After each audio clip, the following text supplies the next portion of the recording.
listening to the Deep Purple Podcast, a fan podcast devoted to one of the greatest bands in rock history, Deep Purple. Your hosts, Nate and John, cover their shared history with the band, discover new music together, and cover the farthest reaches of the Deep Purple family tree and beyond.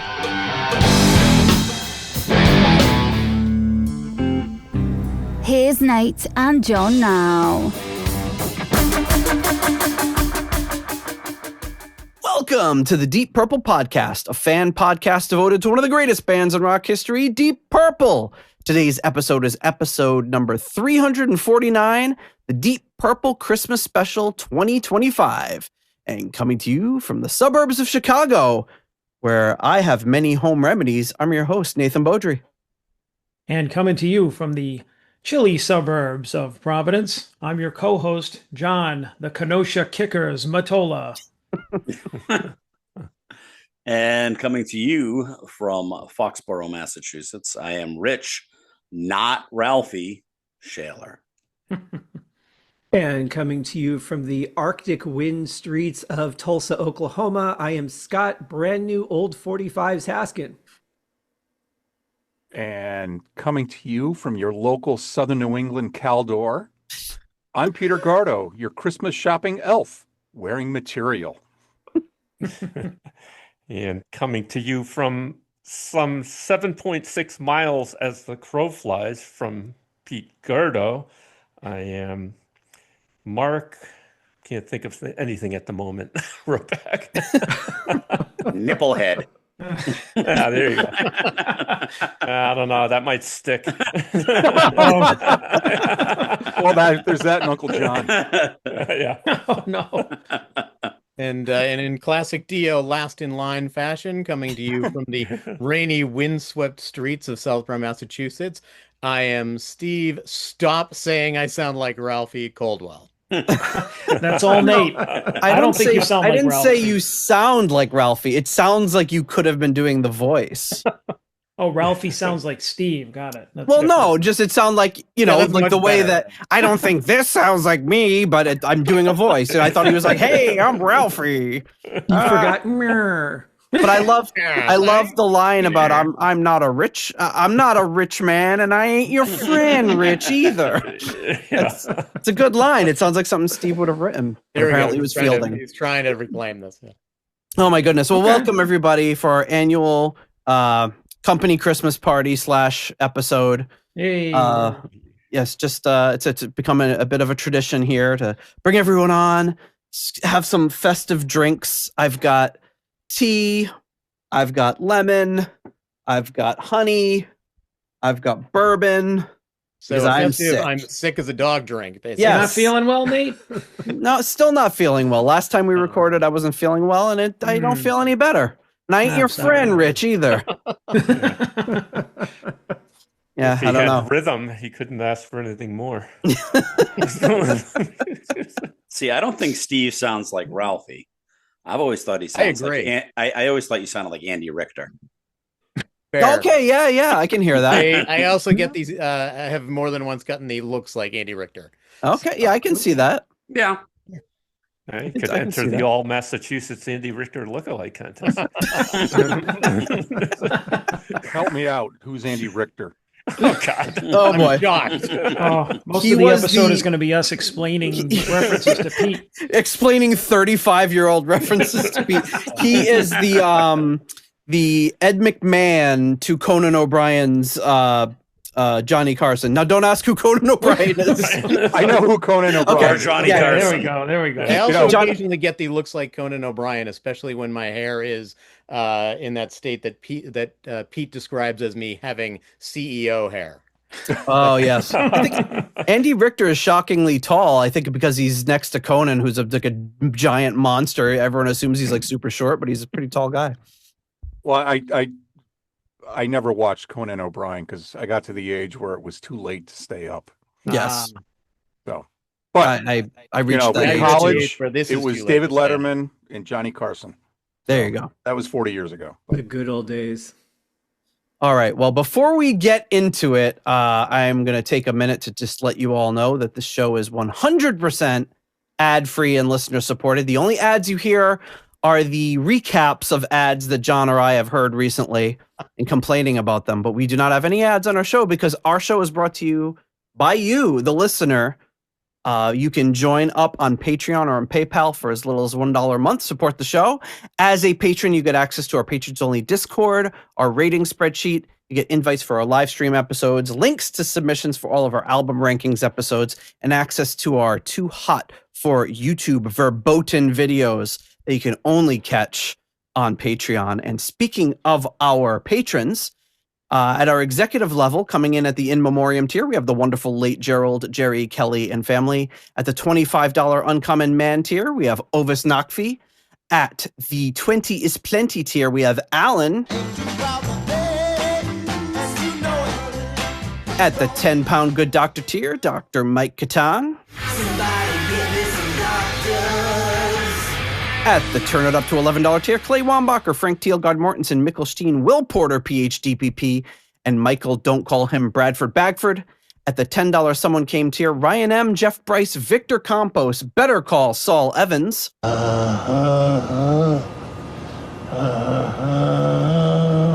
And Peter from Illinois, and at the Deep Thoughts by John Matola tier, Mr. Fielding Fowler. And now, Deep Thoughts by John Matola. So this has this kind of mellow blues rock poppy type of thing going on, and I think it's really good. The end. Thank you to all of you for your generous support. Waiting for the stinger there. I'm like, that couldn't have been it. And then we, of course, have our Hall of Famers on the call today. We have Rich Yangui Shaylor. Who the hell is that? Jorg Planer and Norman Weichelbaum. Thank you to all of you for your generous support of the Deep Purple podcast. All right. Here we are. Yet another year together as friends.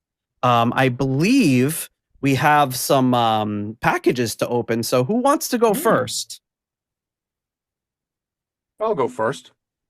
All right. Well, you know what? Before you do, let's just where's the music? Do it right. Well, technically you're third. There we go. Or fourth. Yeah. All right. Postcards from the edge, but nary a postcard around. Mostly packages. Pete, what you got? All right. So I have this package here.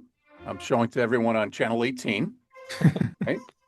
And it was mailed on October 29th, and it was $7.80. Damn. So it's in a plastic bag. So my carbon footprint just went up. And let's see. Unlike that package that I got, which had that little clip I shared with you folks, that was in a box that could have had like 10 pounds of dog food. All right. So, oh my goodness, it's in more plastic. Mm-hmm. Oh, geez, I got to take my glasses off.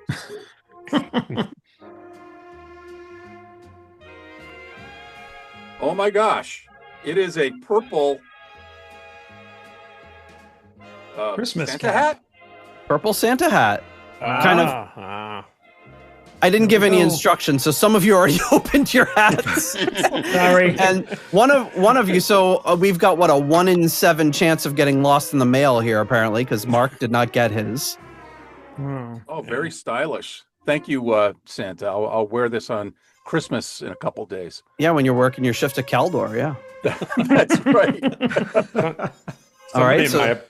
Somebody in my apartment complex could have stolen mine. They're wearing it. I'll just find somebody and beat the hell out of them. If you see somebody walking around with a purple Santa hat on, odds are they stole it. Hey, give me that. Yeah, there's no better way to catch them. Maybe when Uncle Bill and I go schnapping in a couple days in downtown of your town, we'll look for people. These all arrived at my house mostly individually. There was one that was 2 in a package. Every other one arrived individually, like spaced a day or 2 apart. Very, very economical. Speaking of carbon footprint. I was gonna say you probably could have just drop shipped them to us. For free. I know it would have saved a lot of money. This is not well thought out. Scott, you're up. Well, I don't need to look at mine to guess that mine was $7.40 because Yes. Why don't you all move to Tulsa? yeah, it's so much more economical here. You can obviously see why I made the move. However, I do know that mine was mailed the same day using the same postage system. And I appreciate that because you could have gone with like air freight or something that would have been around $70. Oof. And I'm really glad you didn't. I had to send something to Australia once. Why the hell did I have to send something to Australia? Well- But I went to UPS and so it's gonna be like $79 for like something that size. I was like, screw that. Okay, I'll tell you a quick story. I had a friend who I don't believe you. In Australia who had cancer, and she wanted a specific acoustic guitar that she could only get here in the States. So she had it sent to me, and I thought, no problem, I'll just reroute it to you. No big deal. No, $712 through UPS. Ooh. $600 and some through one of the other ones. You had to actually use a freight company that took it on a boat to some other station to have another company pick it up. It was like $70 to do the whole thing if you just find the right route. Absolutely insane. So were you just a proud owner of a new guitar at that point? Yeah, I'm taking lessons. There you go. Hey Scott, Very nice. That's a really nice color of purple too. Thank you Scott, very much. are you wearing the hat like Gillen wore the sock, and that's why the video's blocked out? I want the YouTube band be a YouTube band episode. I'm trying to keep it YouTube friendly because children may or may not be watching. They're not. But the clips, We're the youngest children watching. Definitely can't return that hat now. watch the promo clips. Oy. Well, at least the first inch or two. Oh. Oh man, the Christmas spirit is alive and well here. Stuff that stocking. There we go. There he is. He's got the There hat we on. go. Hey, All right, Very nice. like we're Thank ready you. to go. Now All I right, feel well- like singing one of these things is not like the other. Yeah. One of these things just don't belong. Now I feel bad, Mark. I swear I shipped them all on the same day. Mark's also in like full ski parka. Are you recording outside tonight? Or something? Yeah. No, it's cold in Glenn's apartment. Look Yeah. at it. You can keep the Right, heat it's on in that summer. place. You just So keep the I've heat got on the in air a conditioner, 1960s apartment. I also have a package that I was told not to open We until heard. today, and it comes from Is it Mark's hat? Ooh, yeah, return to sender. Oops.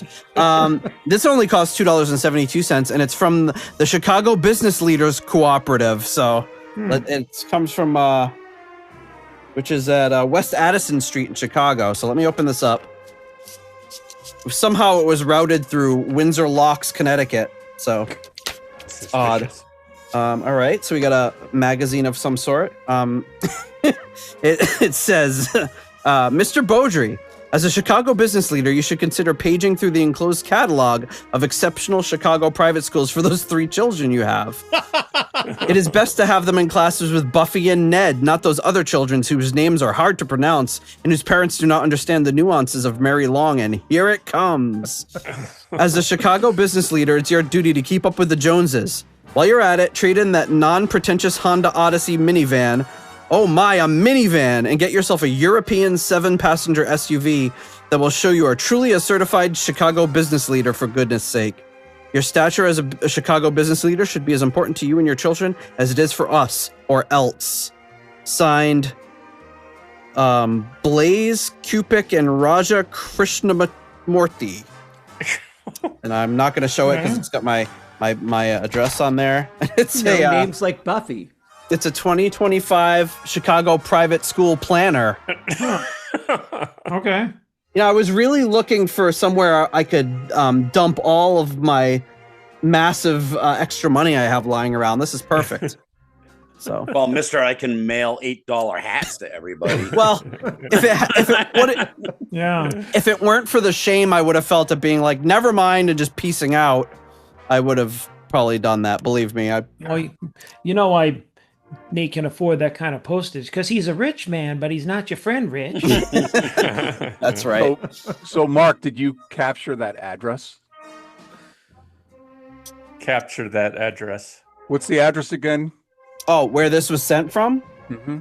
Oh, on the envelope, it was Chicago Business Leaders Cooperative, 160 West Addison Street, Chicago, Illinois, 60613. Isn't that Blues Brothers, the clerk's office? There you go. Oh, No, that's a movie reference from Pete. Whoa! Hey-oh. That's Oh my magic at goodness. Christmas. I'm gonna hit the bourbon. Attention.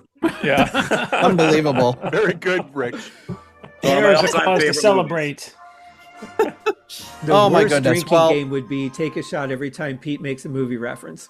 Well, nobody would get drunk. It's a good Not way a to dry podcast. that's what they do at the rehab center. They say we're gonna play our new drinking game. Well, no, Every you time take a Pete shot understands or makes a movie reference, No, take you a shot. every time Pete says, "Never seen it." No, now you're in Hey, trouble. Pete saw Jaws, you're and that's the alcohol only poisoning. movie that matters. All right, the question folks. is, what I hear that address, I immediately want to go, hut, hut, hut, hut, hut, hut, hut, hut, hut. That's all the SWAT guys coming on the side of the building. Yeah. So here we are. We had a couple of things kind of lined up for this episode. I did. We did. I have my show notes normally are about 27 pages long. And for this episode, I have 4 lines. And lines is being very they could all fit probably on one line. But the first one I have is my illustrious co-host, Mr. Matola, has the Naughty and Nice segment that he wants to bring in. So should we start off with that, guys? Is it too late to make a cash deposit? Is it too late to maybe still not understand the rules of Naughty and Nice? John, why don't you set it up for everybody so we can make sure we do it right? All right. So the idea was a naughty and nice list. So we can, I mean, it could be each guest can have 2 picks, or it could be more. The nice can be a song, a solo, a concert, a moment in Purple history that we think embodies the band at its best. And then one naughty, which is something that missed the mark, is bad, strange, it's hilarious, like something that's, not in the nice. So that was the idea. And I feel like there's a lot of moments and songs and everything that it's a very kind of varied list that we could make from that. For sure. Who wants to kick it off? Should we do it in reverse order? So Steve can go first? Sure. Yeah. All right. For naughty, I thought we were picking naughty songs, and I went with one of my favorites, A Little on the Side from Equals One, which not only has one of my favorite Roger Glover bass parts, but also there's something particularly naughty about Ian writing some of his randiest lyrics at age 79. All right, that works. Hey, when you got it, you got it. And keeping in the theme of Equals One, I'm gonna say for my nice, I picked the idea that a band, 55, 56 years into their career could not only still be releasing new music, but release what is, at least for me, a top 5 Deep Purple album that far into their career. It doesn't get much nicer than that. Definitely. That's great. I like that. I like that. All right, so we're going reverse order. So Mark, you're up. Yeah. Didn't spend a lot of time thinking about this because I didn't read that text chain. Well, it wasn't sent. The text wasn't sent that long ago. So Off the cuff. Yeah. But for a naughty, I think it's almost a failed naughty. But I got to go with the JLT failed sex banter. I mean, it's like have sex. There we go. That was talk about something that wasn't well thought out. Yeah, really. It's just, It is truly remarkable. It's not even like, do you guys like sex, or this is a song about. It's like, do you guys ever have sex? It's like he's looking for somebody to teach him about it. yeah, Like, exactly. does anybody know how babies are made? Did you guys ever have sex? Oh, you did? Oh yeah, me too. It's awesome, right? Like the Chris Farley show. I don't know if I talked about this on that episode, but my cousin Jeff and I had a friend who was like fancied himself something of a renegade. And we were young, like 12, 13, and we were all like hanging out on the porch of my cousin's house, and it came up like something, and somebody's like, "Hey, did you ever have sex with a girl?" And he's like, he's like, "Yeah, I did." And it's like full of shit, of course. And we're like, "Oh, how was it?" And he goes, "Oh man, it was great." There's nothing more badass than a 12-year-old who fancies himself a renegade. Yeah, he just thought he was, he thought he was like one of those guys, like one of those kids that would like acted like a weird, gross grown up. It's like you can tell it was true because he was like, "Oh man, it was great." I remember you telling that story. That's a great Fielding Fowler voice, though. I ain't a rich man. And now, deep But- thoughts. Yeah. Have you ever seen that Monty Python skit, the nudge, nudge, say no more, say Yes. no more? Yep. Because at the end of that's the big payoff. Yep. It's like, What's so it you've had like? sex with a woman. Yeah, what's it like? Yes, exactly. And then in terms of naughty songs, I always thought Why Didn't Rosemary, the Mark I song, is like pretty, talking about the pill and everything at that time seemed like pretty heavy out there. So that was a good one. In terms of nice, I always thought as many kind of dick things that Richie might have done. He was always very upfront about, I got this riff from this guy or this song or whatever. And like a lot of guitar players would never admit that, but he's always upfront with that. And I got to give him props for that. So, yeah. That's a good It's a call. good one. Yeah. You wouldn't catch Jimmy Page doing that. Yeah. I mean, we've seen some guitar players who won't even admit that they ever listened to Richie. So Yeah, they're too busy listening to classical composers all the time. Yeah. Yeah. Oh, Jan. When you spend all your time trying to find the right pick guy, you can't be listening to guitar. Or practicing your throws. Oh, shit. going out hiring Walmart Steven Seagal. Oh, all right, Pete, you're up. Well, I didn't read anything because I was working today, and then I was at a board meeting for 2 hours. So Mark stole my thunder. But I'm going to take something from that same episode. My Czechoslovakian is not so good. My Czechoslovakian is not so good.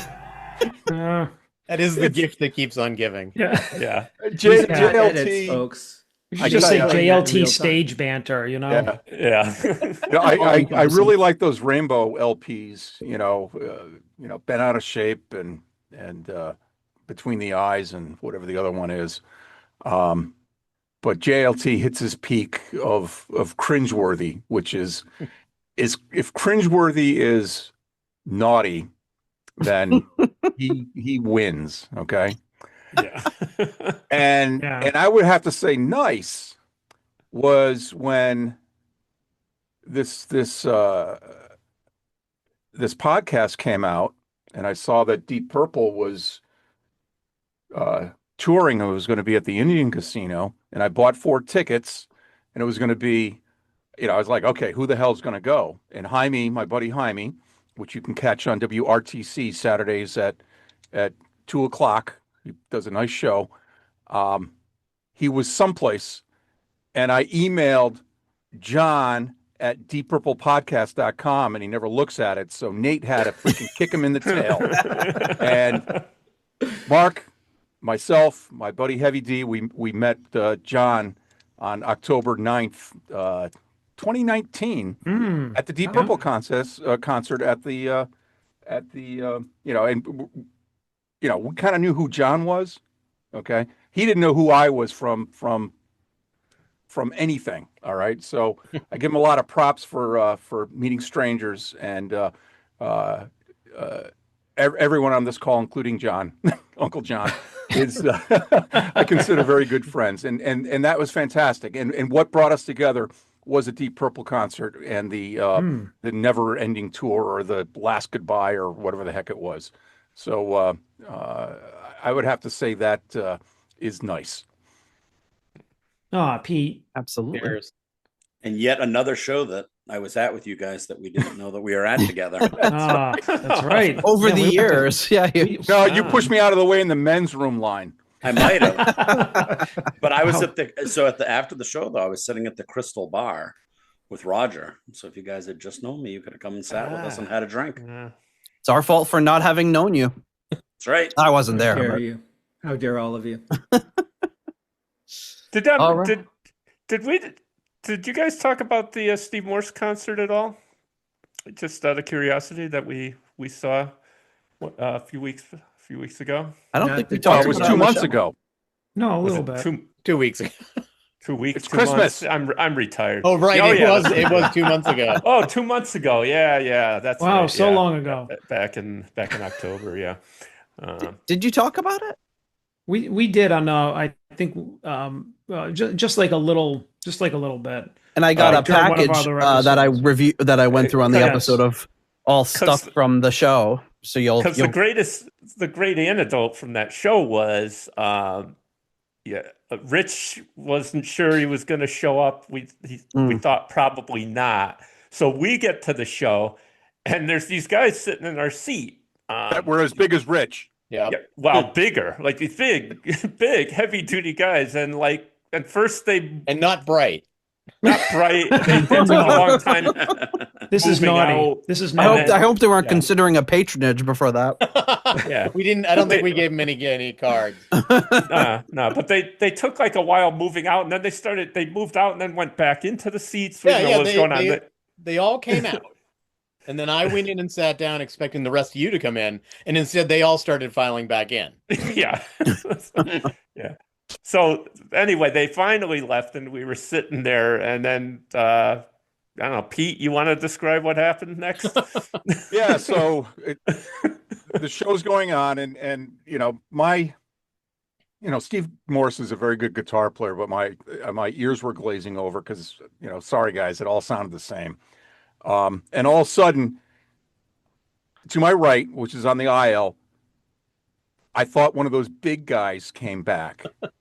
Get the blank out of my seat. And I look up and get out of my seat. And I didn't recognize him because it's dark. It was Rich.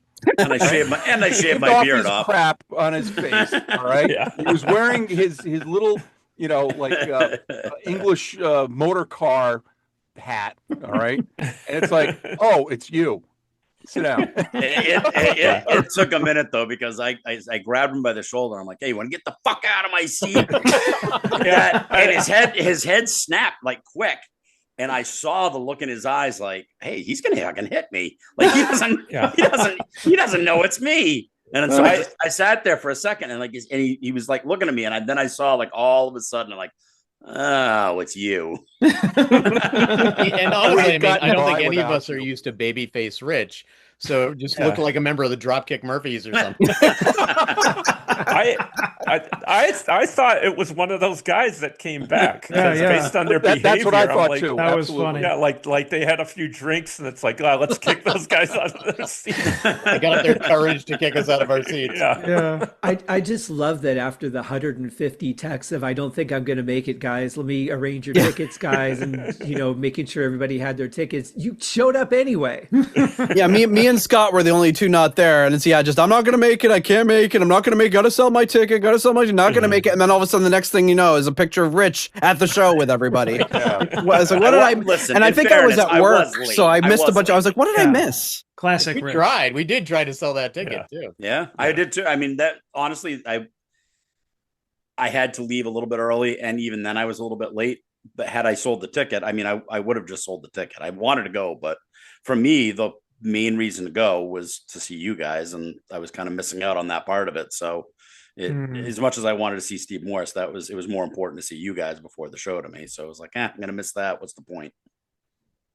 Well, I'm glad you showed up. You scared the crap out of me. Need a heart attack. I don't know, dude. I think you might have scared me more than I scared you, because I'm like, this is gonna suck, because he's gonna punch me in the face, and I can't do anything, and I can't do anything about it because it was your fault. Yeah, it's my fault, and he's my friend. Like, I'm not gonna hit my friend back, so I just gotta take the punch for being an idiot. You're just getting wailed on by Gordo. I can't hit him because it's my fault. Hey, and then later on, he's like, "No, I knew it was Rich right from the beginning." If I had my material on, I wasn't wearing my material. That's right.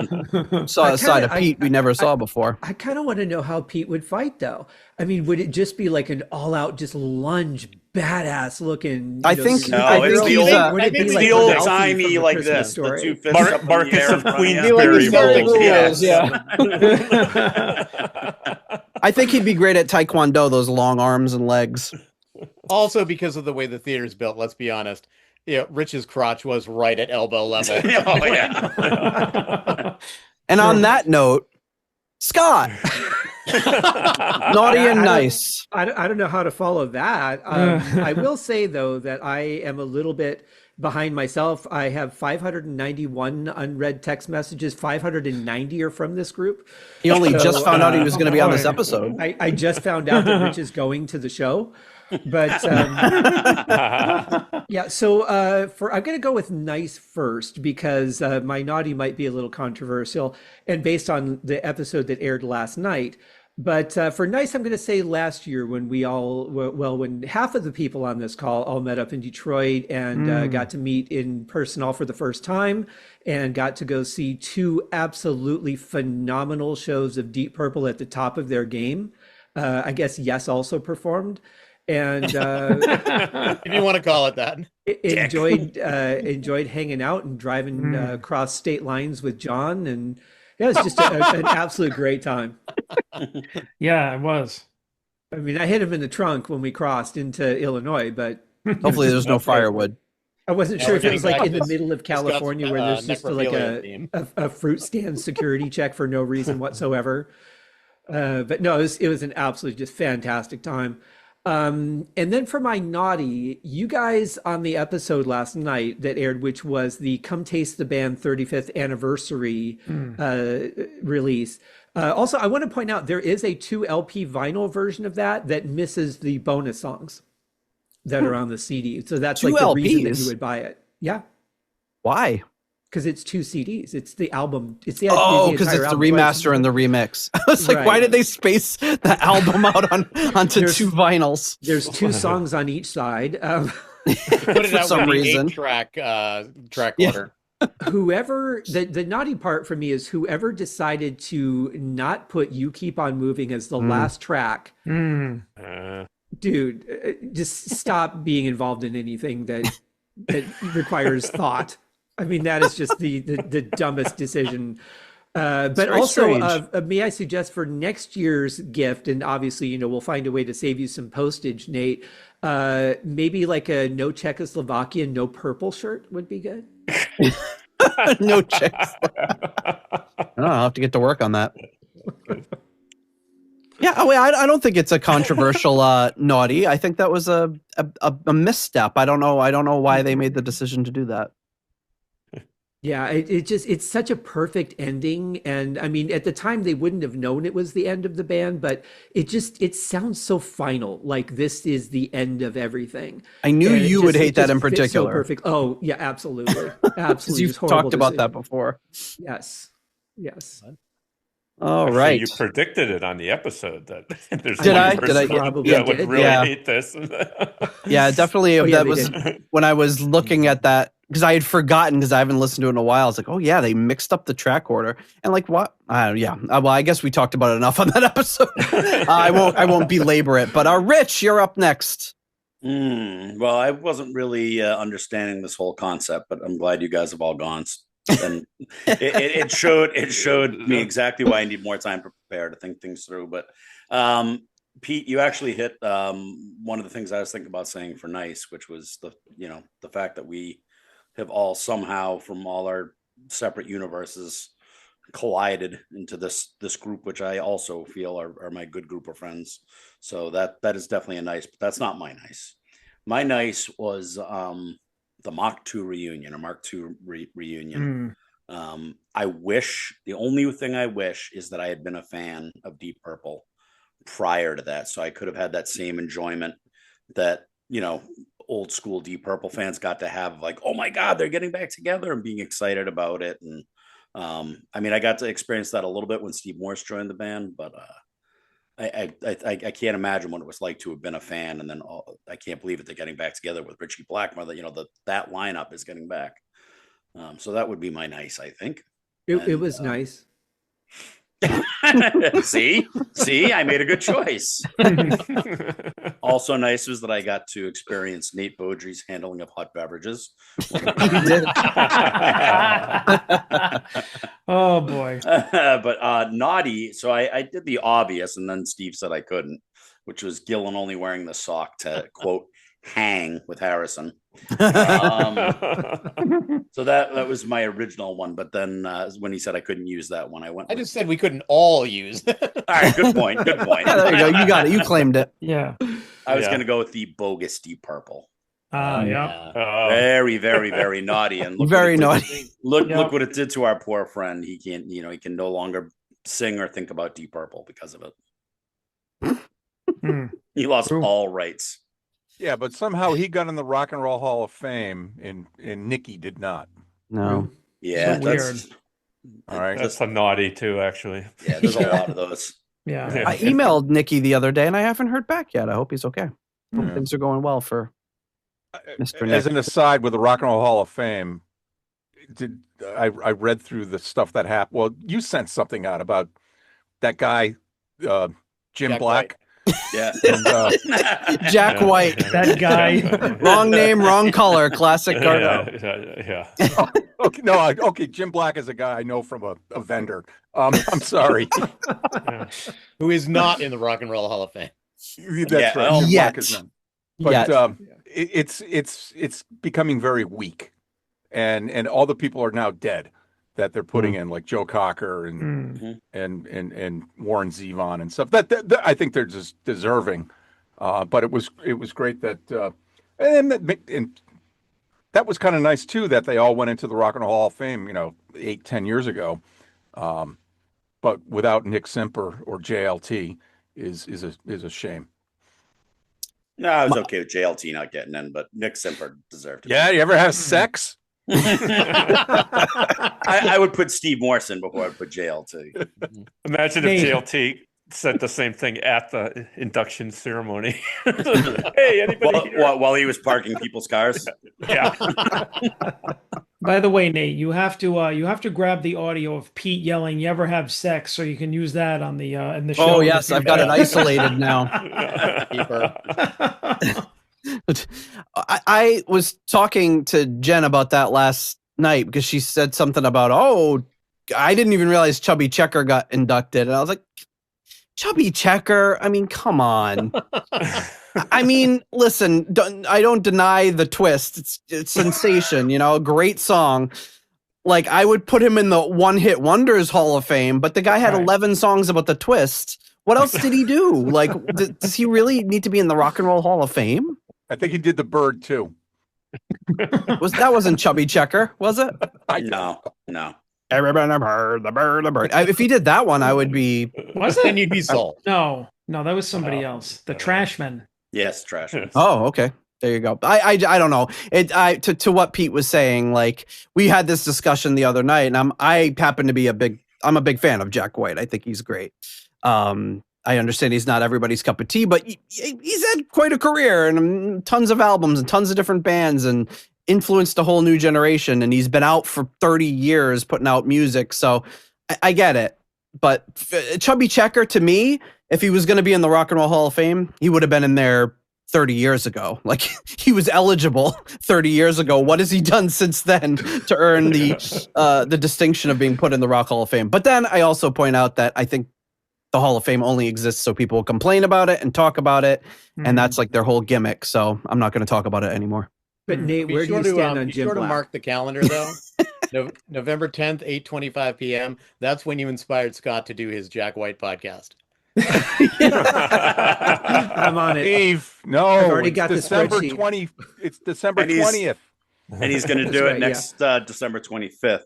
How about Jack about a- White Christmas? how about a podcast Black and White, and you could each week alternate a Jack Black song and a Jack White song. Ah. There you go. See, Scott, you got some. I'm contrasting That's a freebie Jim for you. Black and Jack White. All right, John, what's your naughty and nice? All right. So when I was thinking about this, I think I went a little more like in the Deep Purple history. So, and mine wound up being like concert based because I think that when I was thinking about the nice, I was thinking about two shows that I thought were really just great and influential, and like they've been my favorites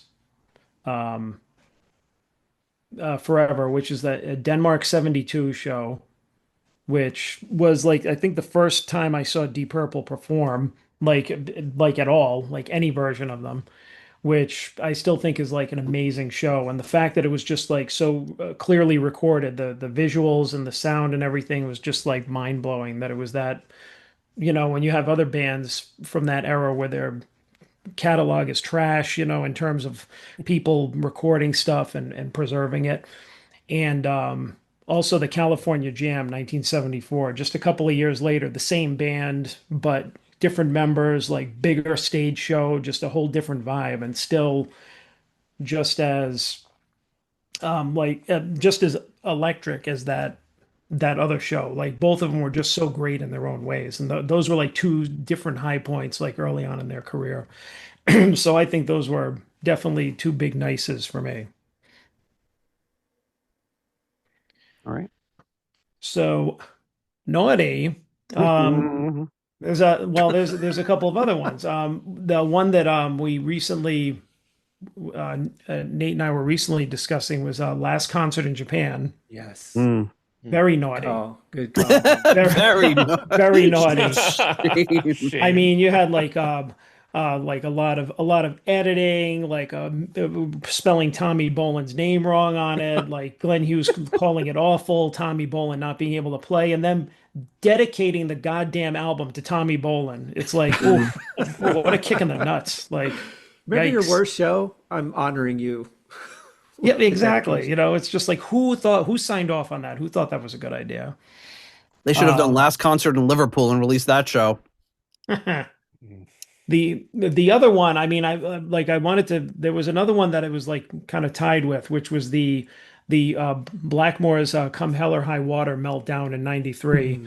The coming on late, throwing the water, like just quitting the next day or a couple of days later, like that whole thing. Very naughty, bad Blackmore. Yeah, but didn't he give a guitar away to some bloke dressed up as an urchin a couple months ago? Last night. Oh yeah, that's Rich sent that No, it was picture. 2 months ago. I don't know. Oh, was it? I thought it was. It's December. Oh, good point. Yes. Yes, way back at the beginning of Oh November. yes, sorry, it's December. yeah. It's. Do you hear? I think I hear sleigh bells, Kind guys. of enjoy watching the processing speed with Nate on that one. Yeah, we're gonna have to. We're gonna need to be turning in soon, or Santa won't come. But that urchin, was he a real urchin because he was wearing an Apple Watch? I noticed in that photo. But it was last year's model, Pete. Okay. Yeah. And did he give the Zodiac Killer guy one too? Oh. Well, whether Santa comes or not, at least he's having sex. And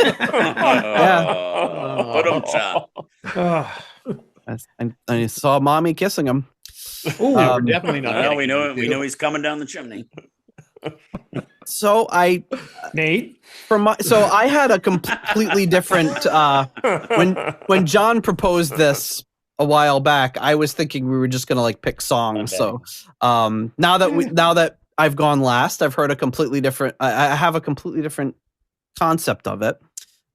We recently talked on our episode that you guys have all heard, because it definitely has come out, which is our Roger's 80th birthday episode, talking about, meeting Roger, meeting our hero. And we went into it in great detail on that episode, not only about how great it was meeting him, but how thankful we were to Rich for moving heaven and earth to make that happen, and just how great that whole experience was. And through extension of that, all the people we've met in and out of that organization, in and out of that band, and people involved with the band, but just all of you guys, like me and John would know each other, Pete and Mark would know each other, and that would be it. None of the rest of us would have ever met or talked or anything. And now we talk every day, and that's great. So it's brought so many great people together. And at those shows, we got to meet other fans that I, had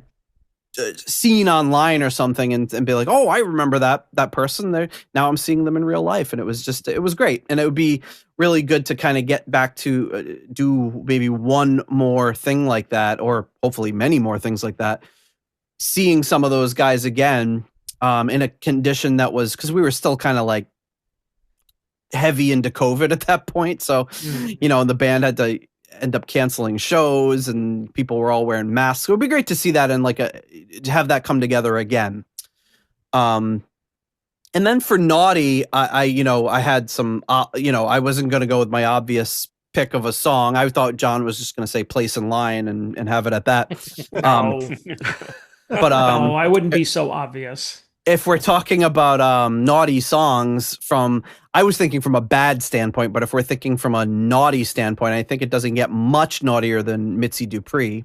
I would probably go with that one. But in keeping with the theme of what we're doing, I think my naughty would be just not seeing Deep Purple sooner live. I didn't see them live until we started doing this show, and passed up a bunch of opportunities.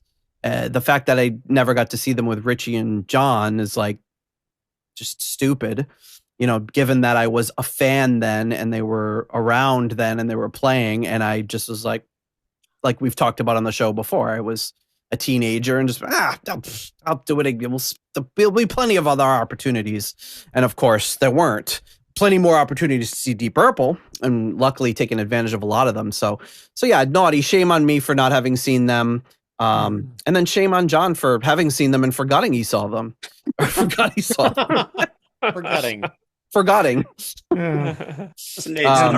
It's not really your fault though, Nick, because you didn't know me, so you didn't have me there. Yes. Be like, yeah, I'm getting tickets in 5 minutes. You in or you out? That's true. Yep.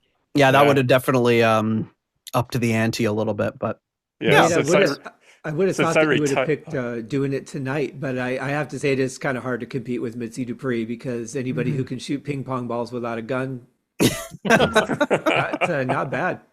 No, my mind went immediately to Fire in the Basement, probably just because it was JLT. Yeah, and it sounds like it's about venereal disease. Exactly. I don't know. I thought you were going to say Breakfast in Bed. Is that the Legs Over Easy song? Legs Over Easy. Yeah, that one is naughty on both it being bad and being naughty. Double whammy. But yeah, Fire in the Basement to me always seemed more like it was about a malady than about anything sexual. Even the title doesn't sound healthy. No, it doesn't. It doesn't at all. All right. So said the redheaded guy. Yeah. So there's our naughty and nice. See, we did it, guys. We did it. Woo. All right. Well, that was good. Also, you know what? Also, getting to meet Chris L as part of our trip last year too. That was pretty nice. Yes, that was great. I would say definitely. I had gotten to meet him prior to that. We went to the Joe Satriani and Steve Vai show together, which was awesome, and it was great to see him again at the Deep Purple show. I just felt bad that we kind of abandoned him for a little bit and then they came back. But overall that whole experience was just great. But like I've said before, I was so exhausted after those 2 days. I was like, I don't know how this band does it. I just saw them 2 nights in a row, 5 hours apart, and I'm ready to take a week off of work. All right, so we'll take a break and thank our next round of patrons, and then we'll go into a couple of things I have set aside here. So for our next round of patrons, we have, of course, our core level patrons. Coming in at the $6.99, the Nice Price Plus tier, we have Spike the Rock Cat's Ghost and Sugar Tea. At the episode $6.66 tier, we have Steve Coldwell, Arthur Smith, Getting support from the patron Arthur Smith, and Charles Meadows. At the $6.65 Almost Evil tier, we have Kenny Wymore and Richie Sucksmith. At the 70 Norwegian Kroner tier, we have Kai Runa, Yes, I'm Norwegian Olsen.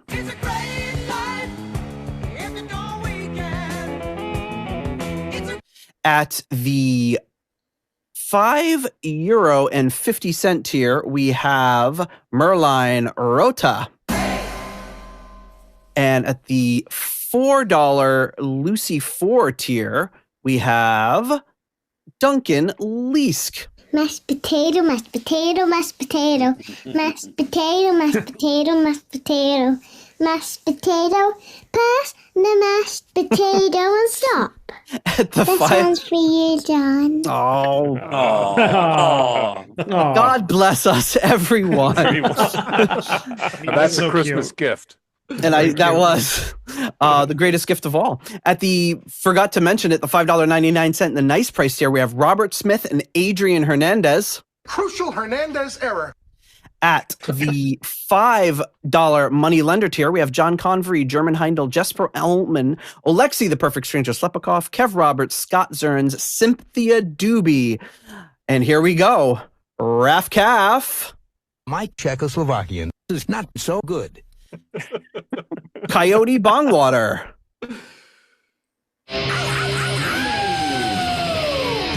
John Maselli.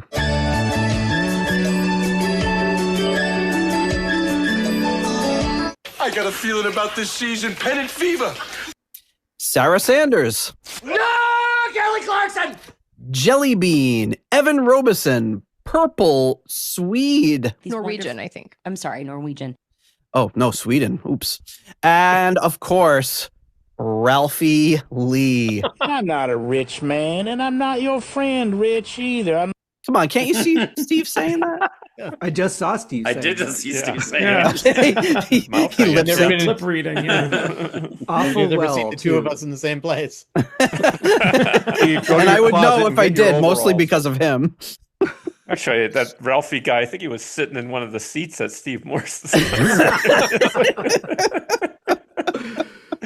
Oh, yes. Go to our website or our Discord for pictures of Ralphie. All right. So, Hey, so when you're doing some of those, the patrons, Yep. like Charles Meadows, Robert Smith, Kev Roberts, I feel like they're the lesser known level of patrons, and it makes me think of that song from The Simpsons, the lesser known president song. I feel like we should do a lesser known, lesser known patron. a lesser known patron song. You know, Yeah, it's funny. Like a lot, there's some of the patrons. It's completely random whether or not they have a jingle.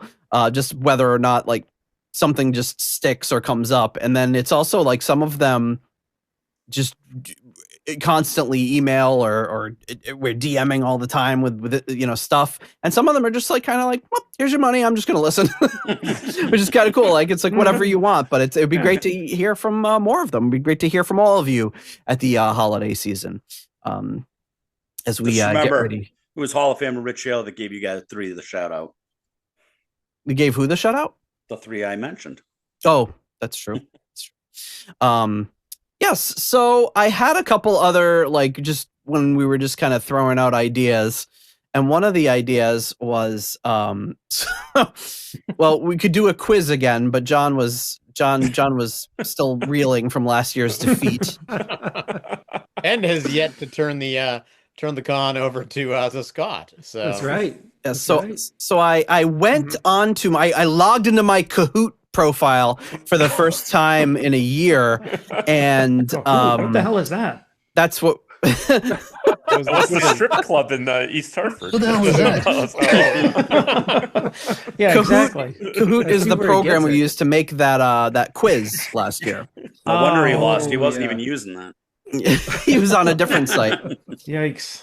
So I went on there and they're like, no, we've got new AI features. I was like, of course you do. Everyone's got new AI features. Yeah. So it was like enter your credit card. Yeah. But it was like you can generate a quiz now just by putting in a subject and we'll make the quiz. So I was like, so I tried a few different ones. Yeah. So I don't know if it would probably take too long to set up, but they were really lame. So I tried one. I tried one about like just Deep Purple history of the band and stuff like that, and it was just like, okay, it went to Wikipedia and it was like which this and which that. So they were pretty lame quizzes, and some of them didn't make much sense. The answers, like they were, I was hoping there'd be technically more things that were completely wrong, so we could just play it the way that it wrote it. But it was, for the most part, it was right. So it wasn't that that good. But it got me thinking. Well, what other horrible AI things could we do?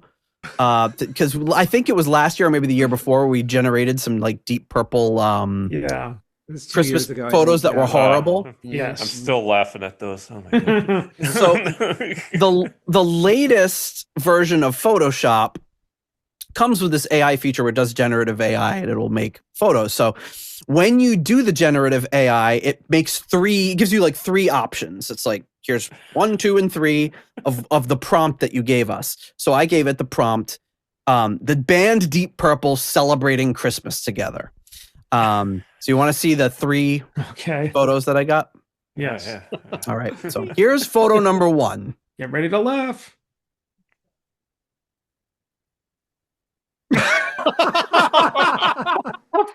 So for those of you listening on There on was the so audio, much wrong with this. He made it into the Hall of Fame. So there's a woman and a man, both in Santa outfits. There's I don't know what's going on with their fingers. My favorite part of this is if you look to the left of the guy, there's, I don't know what the hell it is, but it looks almost like a stocking, and there's this grotesque hand with toes or something sticking out of it. I think that's from when Santa accidentally went into the thing from The Fly with a stocking, and that's what came crawling out. I was much happier before you pointed out her fingers. Yeah, her fingers are a total mess, and then of course, there's like this weird hand shooting up out of another stocking that looks like it's trying to hanging ornaments, but it's hanging like a black ribbon. That one of the most Christmassy things there is. A black ribbon. Placing a light bulb? Yeah, but there's like all light bulbs, and then this one hand is like, nope, I'm putting a black ribbon there. That's just bizarre. It looks like a Christmas party gone wrong. Because you just have this woman, and it's just a woman and like this black dude dressed as Santa, and that's the furthest from Deep Purple you can get. And there's that guy looks familiar too, like, doesn't he? Yeah. Who the hell is that? Who the hell is that? I don't know, but Ingve's never heard him. Well, I mean, it's just weird. Does the star look angry? Yes. Yeah. Well, the woman does have a Deep Purple string of garland hanging around her neck in a very playful fashion. And I couldn't tell is that like is she sticking out her tongue, or is that like an ornament behind her? I think that's an ornament. Yeah, it's an ornament. Yeah. No, she's like going. You don't need to zoom in. No, maybe it is. Her teeth. I'll zoom back out. Oh, her teeth are all fucked up. Zoom in on her hands. All right, let's see these hands. Look at those sausage fingers. Man. Like elf fingers or something. He looks like he was involved in some sort of industrial accident. Maybe that's what's her first Christmas since the accident. Also, the fact that her left hand is on backwards. Oh yeah, it's like it's her left hand, but it's also his left or his right hand at the same time. Like That's fucked up. Because it looks like he's holding the present, but it's like, no, she's holding it in a completely impossible way. So the things that they kind of took from this, I guess, Christmas, there's definitely a Christmas theme, and there's definitely the color purple. And that's it. And there's like a 50s style ray gun behind her with marshmallows hanging off of it or something. Well, no, I mean, so the girl actually looks familiar. I want like the cover of an album or a single or something. Is she the one from what's the Singles, A's and B's or something? I don't know. Oh no, the Love Conquers All. Love Conquers All. Yeah, that's she looks like that. And then of course the Santa is Richie Moore-Black. Yes. Yeah. Okay, so that's nice like teeth. Isaac from the Love Boat, actually. Oh yeah. His teeth look great. Her teeth are just a complete disaster. He's into it though. Well, that's from the tongue. Yeah, no, he's definitely into it. Yeah. Here's the thing, guys. Nate, before you show the next picture, all right. This is just the first one, and knowing Nate, I assume that this is the lesser of the. This is the least bizarre. Actually, right. I didn't put them in order. This is the order they were generated in. This was option 1. So now we're going to go to option 2. I'm afraid. So we have a theme. We have a theme that's not particularly accurate to Deep Purple.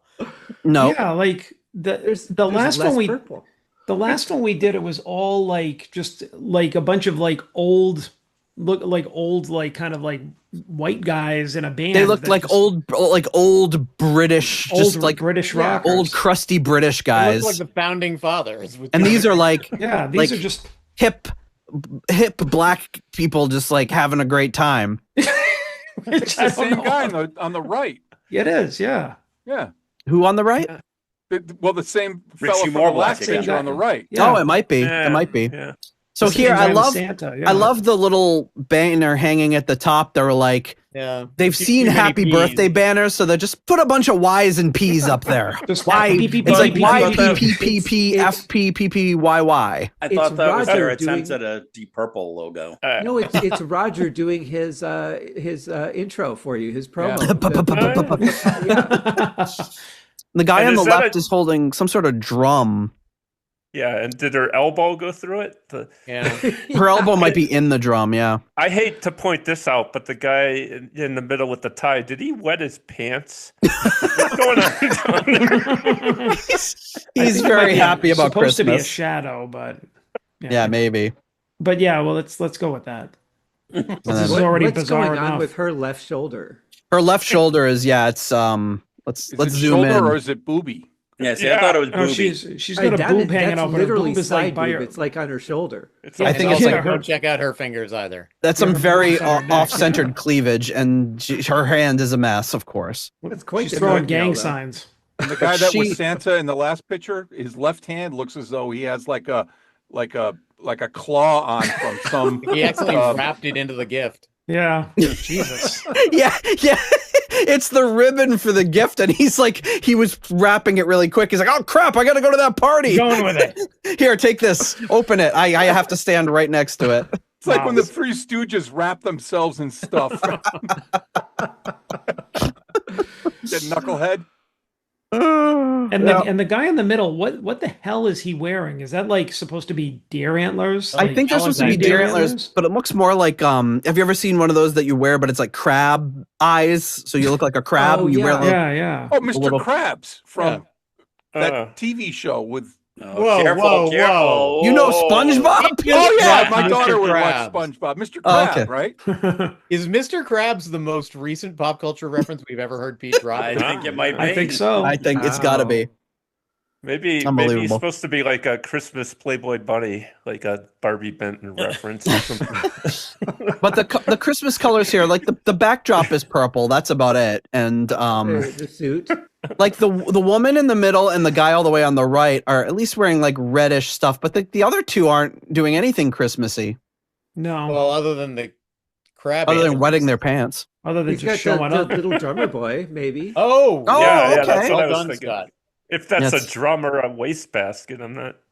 You like the It's jacket that the fella depending on on the the left is drummer, they're wearing. both. That's Throw a that very shitty nice gift jacket. in here, like Yeah.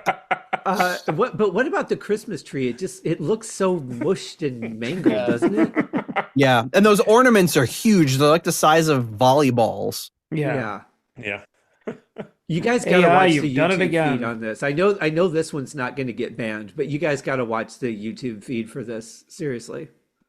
Yeah, and I'll put the link in the show notes to the to these photos so you can gaze upon them. Okay, are we ready for the So if final? we have to suffer, you can suffer. Are we ready for the final Deep Purple band celebrating Christmas? We are not. Okay. I wish I had Sure. alcohol. Well, we're gonna watch it. We're gonna look at it anyway. Here's the last one. What is the with trash that can drum? theme has continued. Yeah, they continued the monkey? drum trash can theme. All right, now You got it's Chuck Mangione on the right. Yeah.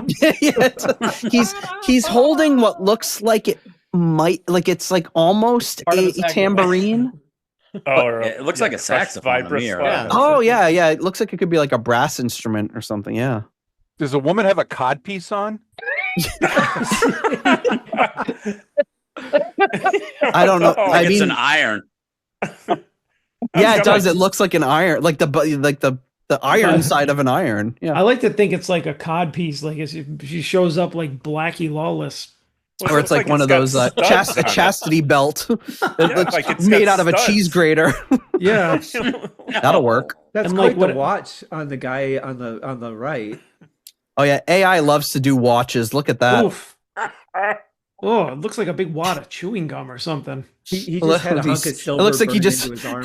It looks like his arm got caught in the elevator coming up to the apartment or something. Ouch. Crushed Why his don't you watch. tell me what time it is? The Christmas tree is genuinely getting worse in each picture. But they're definitely making music together. Like this guy's holding the drum, this guy's holding Beautiful music, Nate. something. But the guy holding the drum looks like an absolute psychopath. He's does. super high. Is it? Oh, yeah, no, he's- no, he's the guy from the Spin Doctors. He's the Spin Doctor guy. Yeah, Yeah. I was He gonna does say look he's like him. definitely a millennial hipster. He's Yeah. like he's just waiting for his moment to rip into their flesh. Guy on the right looks. He kind of looks like. Chuck Mangione. Yeah, but I'm thinking of somebody else. We'll come back to that. I know who you're thinking of, but I can't think of it either. Yeah. Like, Oh, Yakov Smirnoff. Yeah. His Oh, no, pocket on his Billy pants. Crystal with a beard on. Yeah, why is that Oh, yeah. pointing upward? His That's pocket kinda at his scary. pants is like coming up over his sweater. It's Yeah. it's a true mess. What a country. Yeah, so wow, and yeah, I figured nothing would be Christmas yeah, without some AI. Now, without comparing each year how very worse AI AI Christmas. is getting. yeah, than AI from has the year apparently before. gotten worse. At least last time it was like, it There was a looked vague like. resemblance to the Yeah, they man. were like, maybe they're going for Roger, but I see a little Richie, but now like nothing. Maybe AI listened to your various versions of Smoke on the Water episode and just picked people that they thought made those songs. This was the flaming True. lips Christmas. Is that what you're saying? It Yeah. could be. Not to be outdone, I had to do this, and what I did was used AI to create a Deep Purple Christmas song. Oh god. Really? And I have a few different versions, but I think I'm just gonna play one because I think I think it's just about one of the worst things I've ever heard.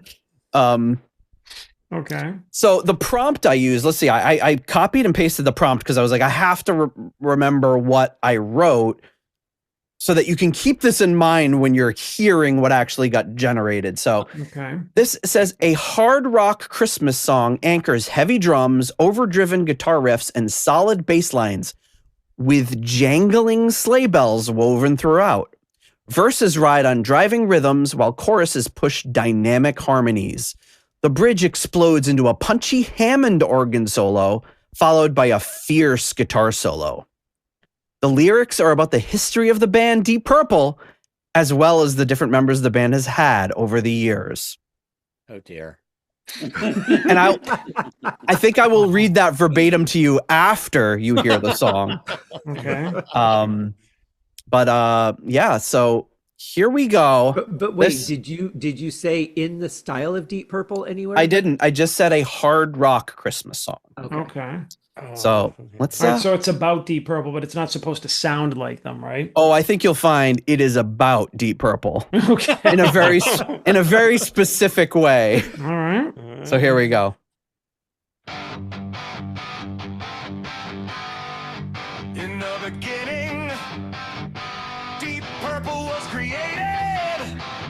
It was the golden era of rock. You know that was true. But like every band that exists, there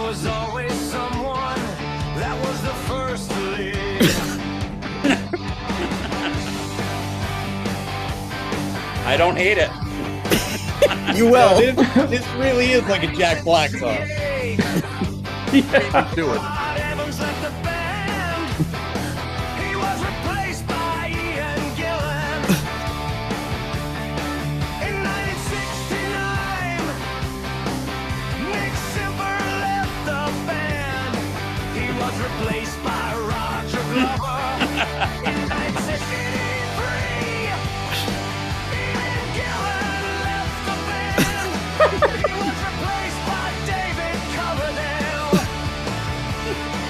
In 1993, Roger Glover left the I think you see where this is going. Yeah. Very on the nose.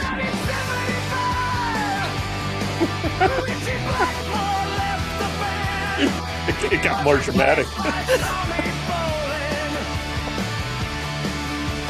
It's a list song.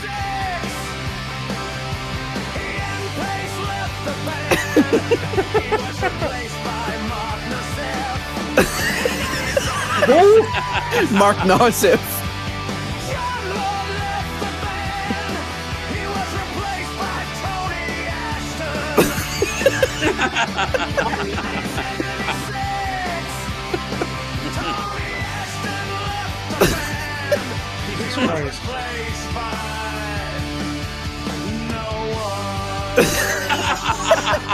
That's awesome. Oh my God.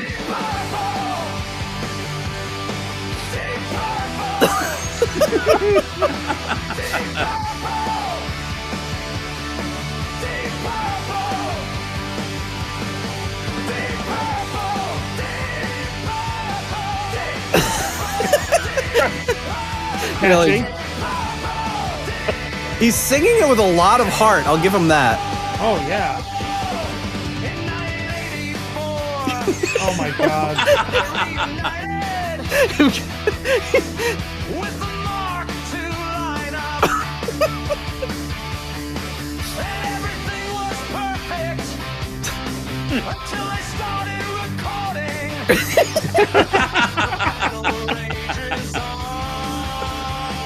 They skipped a whole bunch of shit. Oh, they'll go back.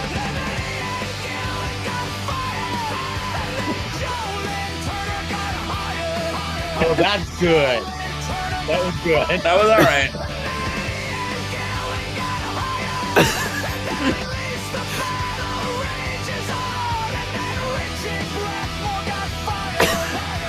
Or Lahore got fired.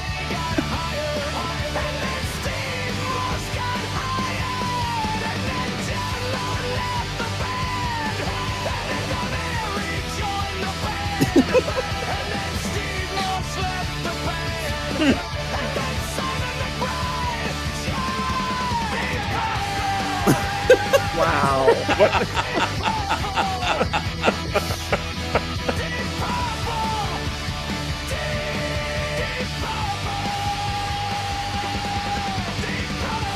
This needs to be a Wikipedia page. Wow. We're gonna make some adjustments to the Wikipedia page. It sounds like they got some things wrong.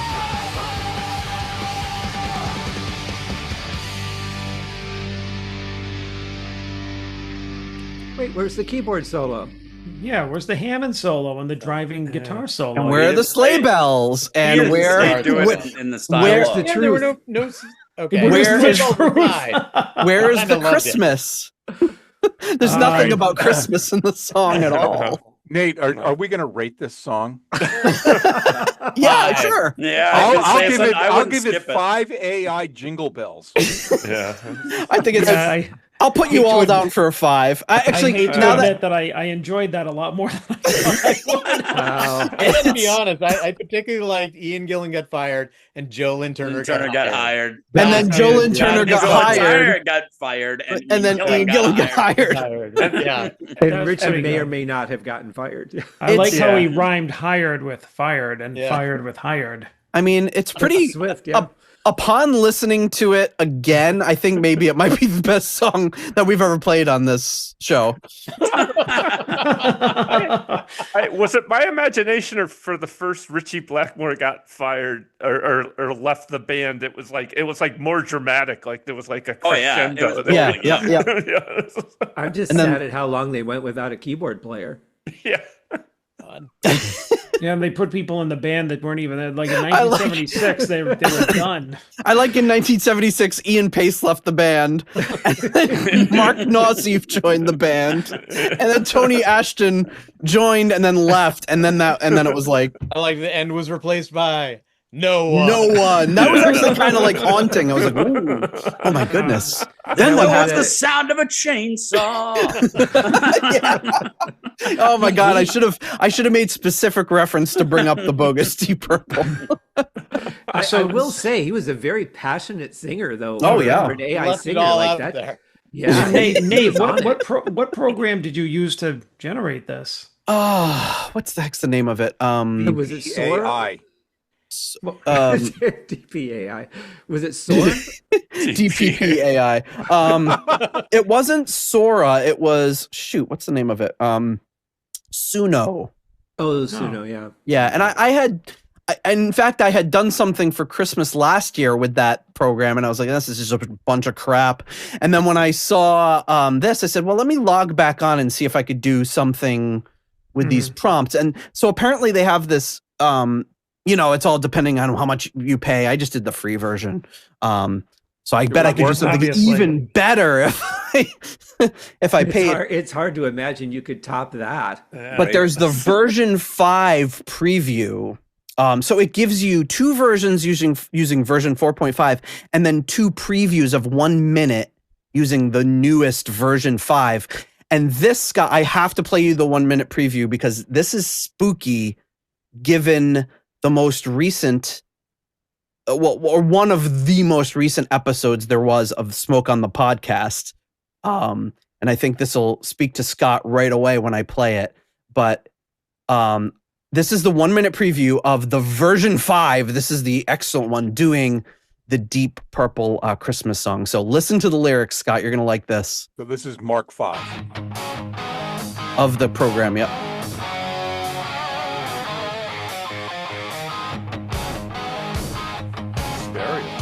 That panning is harsh. I like it. She was. There's the jingle bells. She was.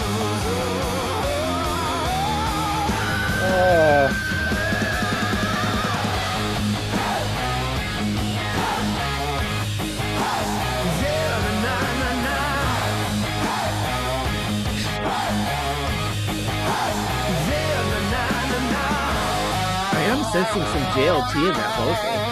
A little bit, yeah.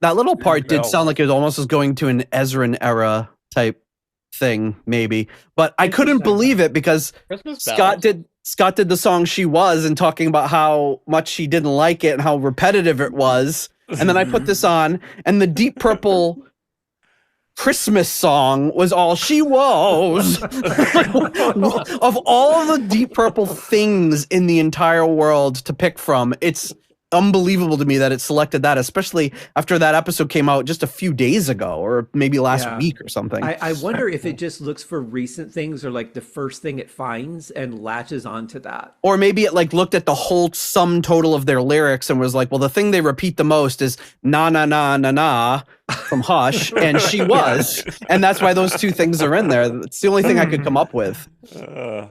That's definitely worth the financial upgrade. Yes, I've got for a mere $8 a month, I can upgrade to the full version of that one. Ooh. But I was kind of astonished how it just wouldn't reference Christmas, no matter how much I tried.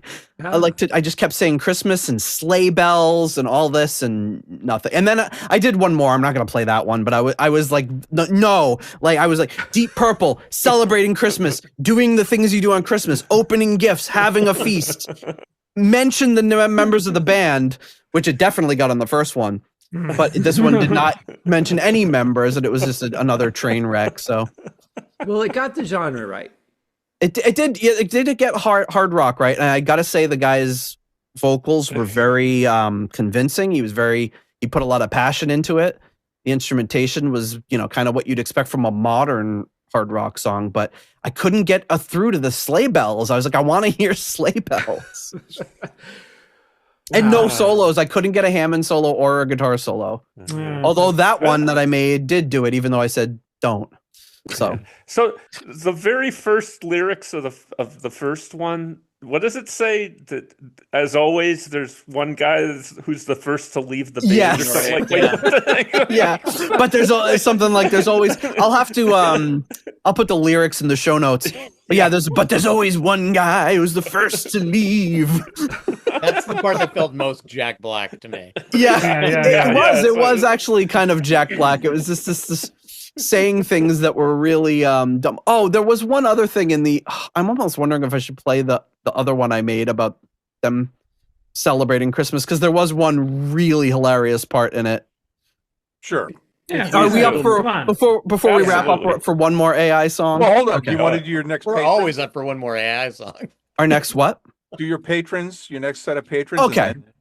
Okay, we'll do that, and then we can wrap it up. That sounds good. All right. Never mind. What?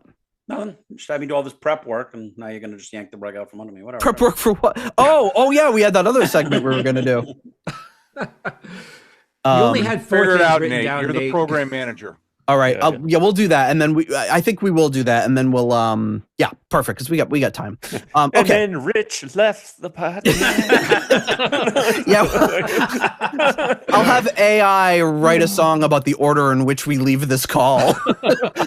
Rich got fired, and Fielding got hired, and Fielding got fired, and Rich got hired. Yeah, maybe I should just have AI do the patrons every week. Oh, There you go. Oh God. this is the stuff that's Interesting. That does sound. That would be funny. Actually. Rich, don't worry. Your spot and double bill is safe. yes. Okay, so our foundation level coming in at the $3.50 Deep Purple New York tier, we have Lord Longford. At the £3 aromatic feed tier, Simon Ford. At the €3.50 tier, Weston Supermare Pilgrim. At the 293 pence tier, we have Blackmore tights. at the €2.50 Too Many Tears tier, we have. Why can't I find the? We have Soldier of Fortune, who has a new jingle that for some reason I have misplaced. I apologize. At the $3 Nobody's Perfect tier, we have Peter Gardeau, Ian DeRosier,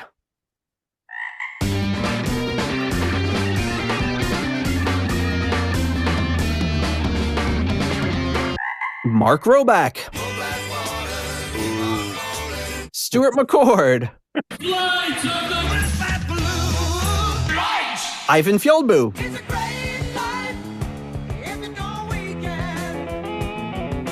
Runar Simonsen,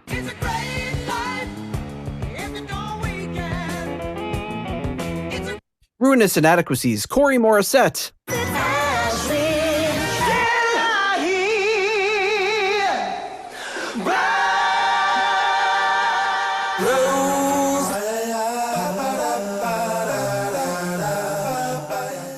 Adam Cork, Tim Wood, Steve Down to Earth Kohler. Make your love. Did I forget Joe Dopefish Sigler? You did? There we go. Michael, Matt in Vegas, and Lisa's Christ Superstar. At the 10 cold hard Danish kroner tier, we have Karsten Lau. Cold hard Danish kroner. At the $1 made up name tier, the AI disaster, leaky mausoleum. Steven Somerville, the Concerto 1999 Fanatic, Hank the Tank, Private Eyes, Ashen Lionels, Whopper the Electric Alchemist, Anders Engstrom, ICDC, Durple Purple, David Haddam, Graham Bonnet's Disco Pants and Haircuts. I said, Graham, you know, our audience expects you to be a bit more dirty.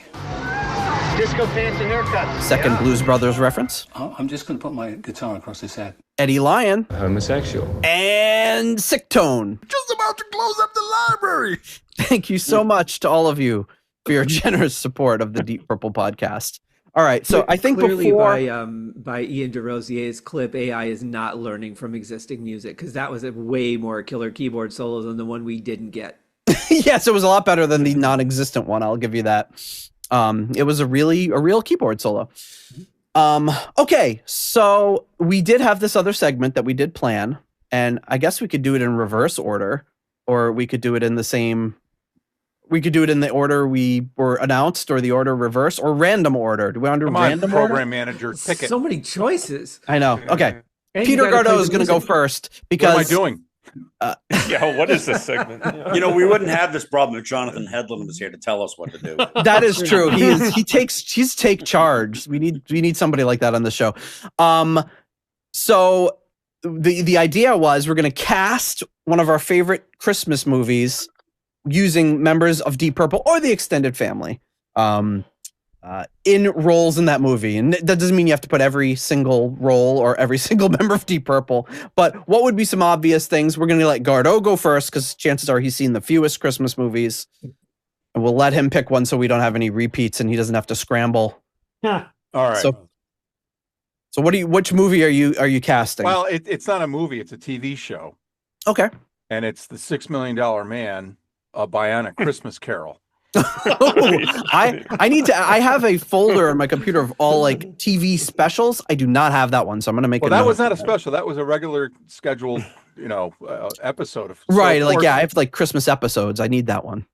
So, of course, the $6 Million Man, all right, would be Ian Gillan, Mhm. okay, who went to town to figure out why Mr. Hands from Fast Times at Ridgemont High, his aerospace company, was behind schedule.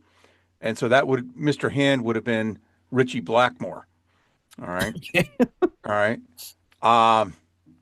And of course, Dick Van Dyke's wife from the Columbo, where he killed her. There's no women in Deep Purple, so I can't.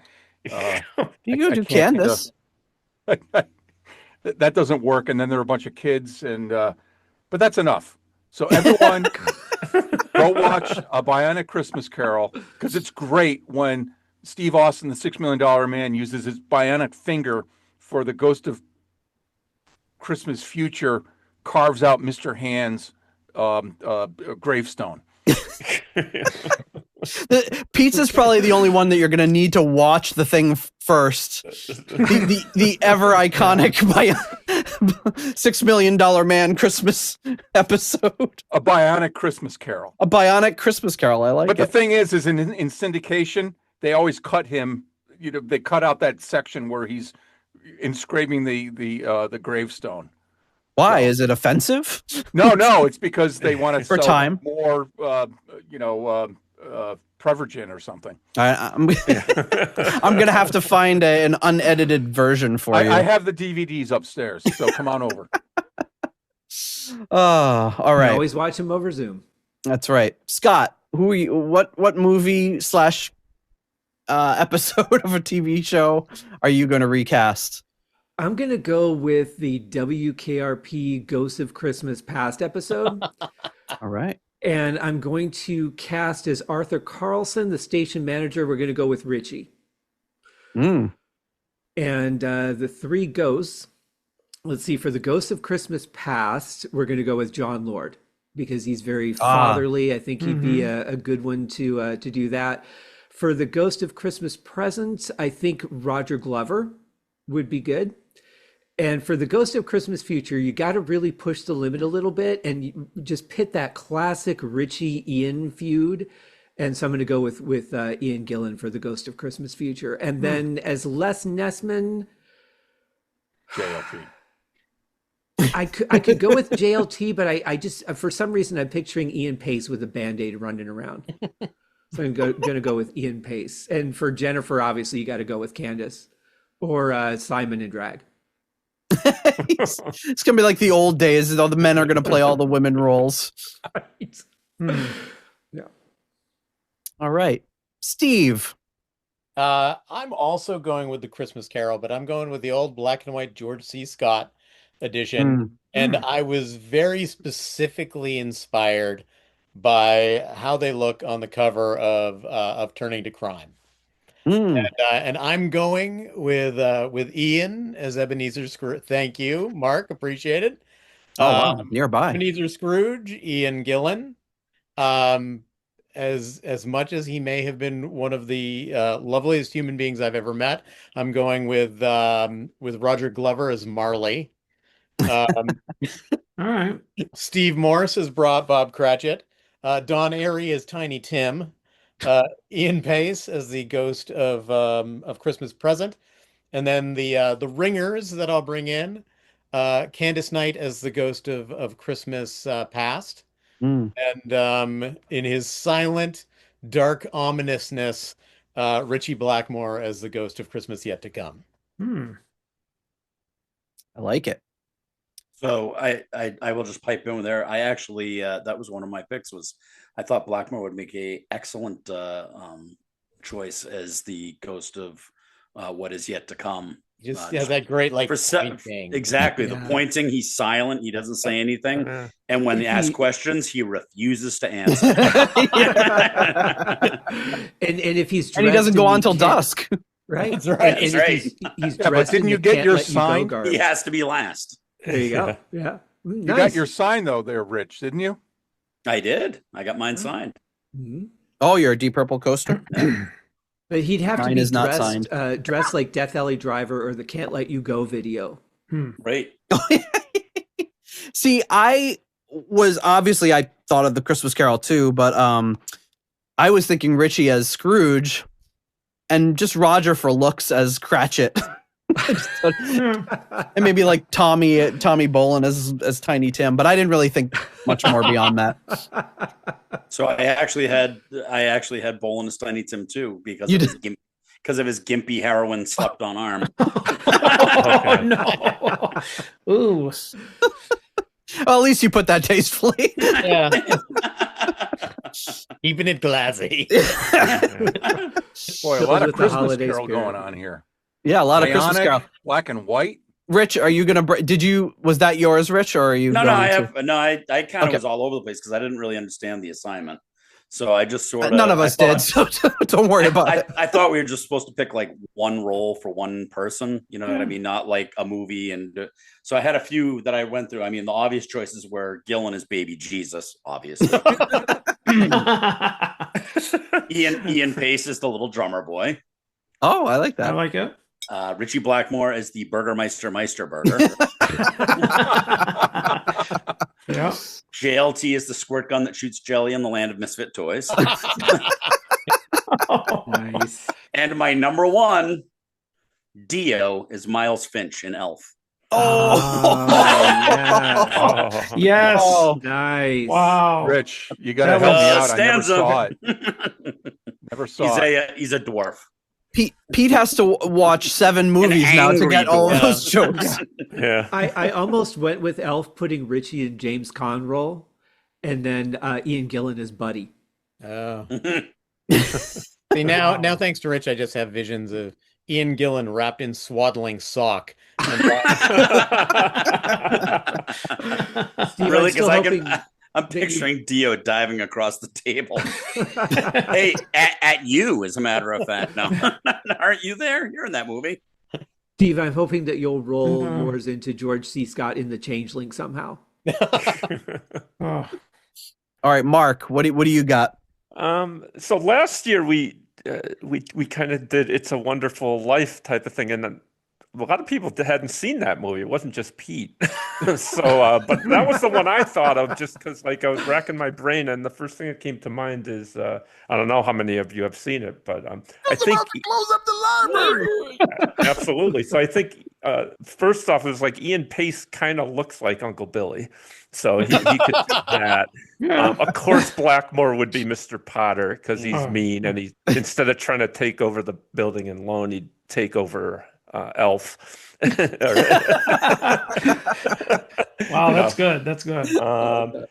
And then it would be, Candace as Mary, and probably Roger in the George role, because nice guy. And then the only one other thing I could think of is John Lord would be playing the girl playing the piano at the end of the movie. Only instead of playing, Hark the Herald Angels Sing, it'd be, some hammering on Hammond organ, just blowing the roof off of that house. Yeah. That's awesome. So it's my turn to say, never seen it. Ah. There you go. I've Maybe honestly never seen that a few movie. years ago. I've only seen it once. I saw it for the first time 2 years ago, and the thing that shocked me was how little of the movie is the part that everybody knows about the movie. Mm-hmm. The whole gonna throw himself off the bridge, the angel stops him, is like the last half hour of the movie. Right. Yeah. Yep. But I thought it was great. Don't give it away. Spoilers. Alert. Yeah. Does he jump? Doesn't he? We don't know. 75 years old. Yeah. Spoiler alerts. Spoiler alert for a movie came out 25 years before any of us were born. Yeah. Okay. Who else we got left? Did we do? We did Mark. That was just Mark, obviously. Me and you. John, do you want to go first before me or last? Yeah, no, I can go. Okay. I chose Home Alone. Ah! Okay, looking up another movie real quick. Yeah, but we could compare and contrast. That's true. Matter. Okay. I mean, I love a lot of Christmas movies, but this is definitely one of my favorites. So okay, well, you lead it, and I will tell you who I cast as that person. All right. Well, I cast Ian Gillan as Kevin. Because he's mischievous, and also when he puts on the shaving cream, he would scream like on Born Again. That's good. I cast Richie as Kevin because he likes to do pranks. Okay. All right. Violent pranks. He likes setting people on fire. You know what? That's good. That's a good one. All right. So the next two is Harry and Marv, the burglars. So I made those Blackmore and Glover. Nice. Okay. Because I think they're two foils for each other. Now Blackmore would be Harry, which is the Joe Pesci character, who's like the really crotchety one, and Marv would be Roger because he's a little more like I guess introspective, like they play off each other, Or Marv is not introspective. He was kind of like goofy, but I could picture Roger being and Richie just having that relationship where they're like insulting each other and Three Stooges style, smacking each other around, and like Richie's yelling at him, and so that's what did you pick anybody for those two? I think you thought it out better than I did, but I just thought Hughes and Boland because they were just like two guys like together just goofing around.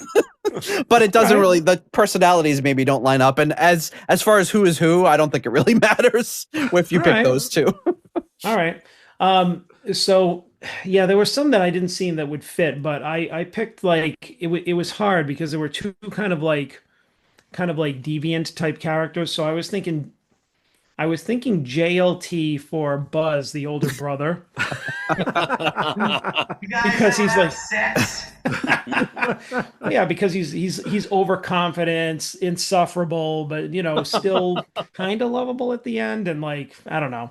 But did you pick anybody for? I picked Coverdale just because he's the horniness, because he's got the Playboys, and he's like, hey, I heard French girls don't shave their pits. It's like he's very crude. I was back and forth between those two, but I actually picked Coverdale for Uncle Frank. I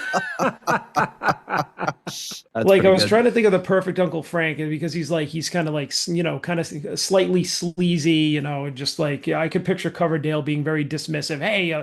Hey, you little punk! Look what you did! Is Uncle Frank a hobo? Yeah, no, no, he's just kind of a sleaze ball. Yeah, a shyster. Yeah, it kind of fit a little bit. You little jerk, darling. It's like, look what you did, darling. My brother will pay for the pizzas, darling. And I was thinking for the little cousin, the Pepsi kid Fuller, who was Kieran Culkin. Yeah, that would be Don Airy. And for the only reason it would be Don Airy is so he would hit one note on the organ and wait for a butler to come over and give him a Pepsi. Just like he does in concert instead of his pouring his wine while he holds one note. But that was the only reason I put him there. Originally, I thought of Old Man Marley. I thought was going to be Roger. That would be like my recasting if he wasn't going to be a burglar, just because, he's got that kind of like, you could picture him have that brooding, silent look. And then finally, when Kevin talks to him, he actually has a heart of gold. So, but, yeah, that's kind of all that I came up with, except maybe Tommy Bowling could be the pizza delivery kid who keeps knocking over the statue. That would be great. That's You just put the statue right there, man. Yeah, I don't think I had any. Yeah, I wasn't sure if you were going to cast Buzz. Who would be Gus Polinski, the polka king of Kenosha? Oh, from the Kenosha Kickers? I don't know. I don't know. I don't know if you could do that one. I don't know. I was really thinking about it. But Old sausage fingers. Oh, there you go. Yep. Oh, Yeah. Foster. Yeah, no, I don't. I don't know. I had a hard time with that. I had a hard time as it was because I was going through thinking who could be the parents, and like it's just nobody really seemed to fit in my mind. Maybe like the father would be John Lord, because he's he's a little stoic, kind of calm under pressure. He's but that's it didn't feel very interesting. Like everybody else's picks sounded like it was very cool. There's like a reason for it. It sounded very amusing. So I kind of cherry picked here and there. So I think there were a few roles, like the three main roles I thought were pretty, like the main cast was pretty like, spot on, but everybody else I kind of reached a little bit. Rod Evans could be the uncle that they're going to see because you never really see him in the movie. He's just kind of like the uncle from France. Yeah. And when you said pick, I thought you were talking about Ingve's pick. How did I not get one of those with the number that he threw out? Because there was only like 1 in 500 that cleared the barrier. Yeah, it's true. A lot of them just ended up. I think they just swept them all up, or he probably has like a Roomba go around the stage afterwards and collect them all. He just I gotta thank Rich for this because he hit me. Okay, much like he did 2 years later up in Somerville. Pick it up. Pick up the pick. Hey, so while we were going through those, I thought of another one, obvious one that I can't believe I missed. What's that? Blackmore and Gillen as Heat Miser and Snow Miser. Wow. That would be great. And Blackmore is the Grinch, let's face it. I mean, that would be perfect. Yeah. I'm kind of thinking that I want to see like a Hughes Bolin buddy cop movie now. That would be excellent. That actually wouldn't be bad. AI could probably dream that up, give it some extra fingers, and I wouldn't. It'll make Tommy Bolin a Japanese woman, but it'll be good. It'll be good. All right, so who is ready to hear an even worse Christmas song? Ooh, me. That is about Deep Purple. Oh man, I should have cast Steve Morse as Herb Tarlick. That would have been fun. And All right. Steve was the only one that got that. I didn't get it. Who is it? WKRP. Herb. Yeah. Sorry. The sales guy. Yeah. Well, I think one of the guys in that Shoes photograph matched had your a Herb belt. Tarlick jacket on. Yeah. I think it was the. Oh yeah, he had that like That's true, checkered. yeah. I like he that did. jacket. Yeah. It was actually pretty White nice. belt. Not Christmassy, but pretty nice. All right, so this one, actually, they named this one. It's called Happy Christmas Time, and let's take a listen. Indeed, it's not going to be over Christmas.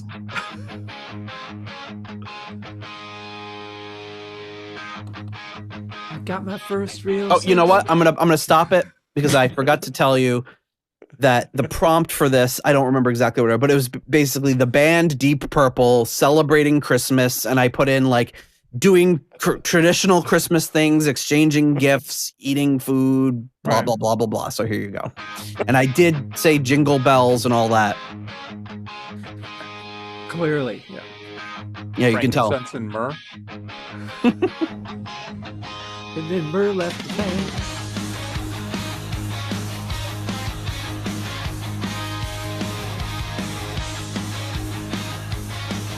Don't hate it.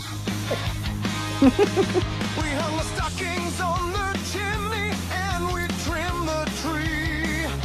A few days ago, The stockings on the chimney. now we're waiting patiently for Christmas Eve. So Santa can fill them up with all the presents that we asked for. It's Christmas. Santa can feel you up.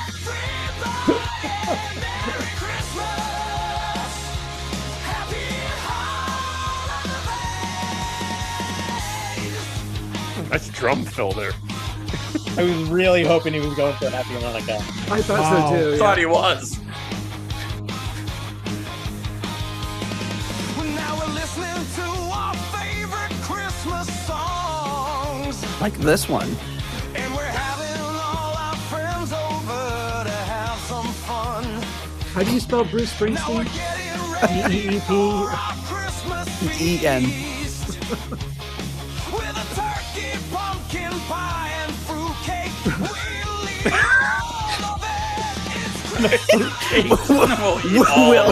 We'll eat all of it is the best way to end it.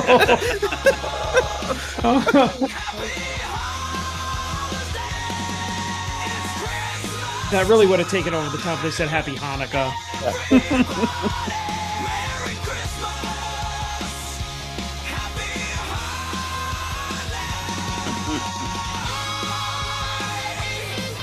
This is awesome. Oh, wow. There's that fierce guitar solo, finally. It's actually kind of Steve Morris there. Yeah. Pete's going to throw away his NRBQ CD and he's just going to replace it with this. That's right.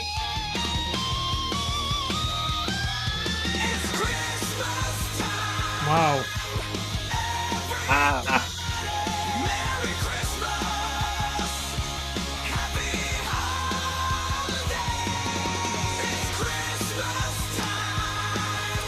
Oh, there it is.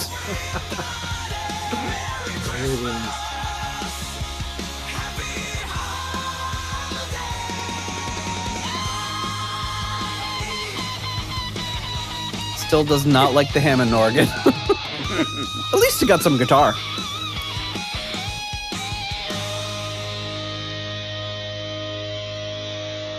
How many times did you type pinch harmonics into the prompt? 0. It sounds I like gave that a 5. Bolin sat on his arm a If little you bit. could, that's a 4.5. If you can revise the prompt to swap Happy Holidays for Happy Hanukkah, it's a 5. Yeah, so the 4.5 for now. Yes, that would be awesome. It would be even better if it was Happy Hanukkah. Actually, would have been pretty cool. That was I hate to admit how much I enjoyed those. They were very amusing. Yeah. Yeah, they got the music down pretty good. I just, very cool. It just couldn't. It just wouldn't give me my sleigh bells. Yeah. Well, also, was there any remote Nothing about Deep Purple. Yep. Yeah. Okay. So it's like it can't put the two together. Like I was like the band Deep Purple, and then you got the one that's just been this guy left, that guy joined, this guy left, that guy joined, this guy left, that guy joined, and then this Mark, one's just it's been 240 or 340 episodes of not getting it together. Yes. Par for course. This song is lacking. Just giving me an idea of who's in the band at any given moment. I feel like I don't know. I want to know what year did Mark Nossif join the band? Right. Yeah. No. Unbelievable. It's scary though that was fun. how quickly it pulls that. Like, how long did it take to generate? Oh, it generated. Well, so it generated those 2 in the 4.5 version, then 2 previews in the 5 version. And basically, they're the same lyrics, but different singers and instrumentation in both of them. But I want to say maybe a minute, it generated all 4 of them. Wow. With a pretty good mix. I mean, I could use a little more bass in the mix, but overall, that's a pretty decent starting point for a mix. It's not bad, and that's just me recording it off of their crappy website. I'm sure if I signed up, like I think I could download a WAV and the fidelity would be better or whatever. But yeah, it's not half bad. Do you need me to upgrade my patron tier, Nate? Would that help you? Yes. To upgrade to the paying for our crappy AI. To the $8 AI tier. Yeah. Now that I know that you're blowing money sending hats across the country, I'm not giving you a penny. You need a little fiduciary responsibility. We're going to lose all of our patrons now. Oh boy. Finally, by the time this episode comes out, AI will probably have completely collapsed based on how things are going right now. Yeah. But anyway, well, guys, I just sent you guys a little something in the chat. You did. I did. This chat or our text chat? Text chat. Ah. Oh, now I'm going to break my almost 600 streak. Oh, 593. That's as high as it's ever been. Oh, that's good. Dreams do come true at Christmas. Thank you, Rich. You're welcome. I don't see anything on the chat. No, it's on this chat. Text on the text message machine. There you go. Oh my goodness. Oh, that's good. That's You know what? Jim Black wouldn't have done that for us. Jim Black was a good guy. Oh my God, it's the Tommy Bolin, Glenn Hughes buddy cop. I just like that they call it buddy cop. Buddy cop. Yeah, buddy cop. Oh, this is great. Fucking great. Yeah, I'm put that in the show notes, Nate. That's going in the show notes for sure. I'm emailing it to myself right now so I don't forget. That's awesome. Well, guys, thank you so much for coming together once again for another Christmas episode. Really appreciated it. I hope you all have a wonderful Christmas time with your family, friends, and so forth. This is great, and I'm sure we'll be texting each other on Christmas morning to tell you what Santa brought us. A couple days from now. A couple days, yeah. Tomorrow morning. Wait, do I hear sleigh bells again? NORAD is saying that Santa's flying over the Aleutians right now. Do they have a song? And then he flew over the Aleutians. And then Santa got fired. And then Buddy got hired. You should feed in like what was the band that had like the most personnel changes and went on from I think Santana. God. If you look up the Wikipedia page on that or whatever, it's like ridiculous how many people. I know Chicago has a lot too. Oh yeah, this song goes on for 20 minutes. I'll do this song in the style of a 20-minute Pink Floyd song. Right. Oh. That's always. Thank you guys so much for inviting me. Thanks for the really cool purple hat. I dig that, and always have a great time hanging out with you guys. Mark, I hope there's a purple Santa hat in your stocking tomorrow morning on Christmas morning. Yeah, I might have to head down to the package room here at my place and see if it's buried under something or whatever. I hope he sees a little old lady wearing that hat and just tackles her. Hey, Mark, nice package. I was just gonna say, I wonder if the package room means something different there. Yeah. Hey-o. Oh my goodness. Well, thank you, everybody. Pete, tilt your head back slightly. There. See, when he looked like, I thought he put on like a Mark Twain wig. Good luck. I need to change my Caldor to Mark Twain. Yeah, see, me too. M. Twain. Well, thank you, everybody. Thanks for joining us for another Christmas. Hope everyone out there has a wonderful Christmas time. Happy holidays, yes. Happy holidays, happy Hanukkah, happy Christmas. We're going to eat all the food. We're going to eat it all. All right. Goodbye, everybody. Merry Christmas. God bless us, everyone. Oh. Thank you for listening to the Deep Purple Podcast. If you like what you hear and would like more episodes in the future, please donate on Patreon to support the show. You can also leave us a review in Apple Podcasts to help new people discover the show. You can follow us on YouTube, Instagram, Twitter, and Facebook for show updates. See deeppurplepodcast.com for more details. Thank you for listening.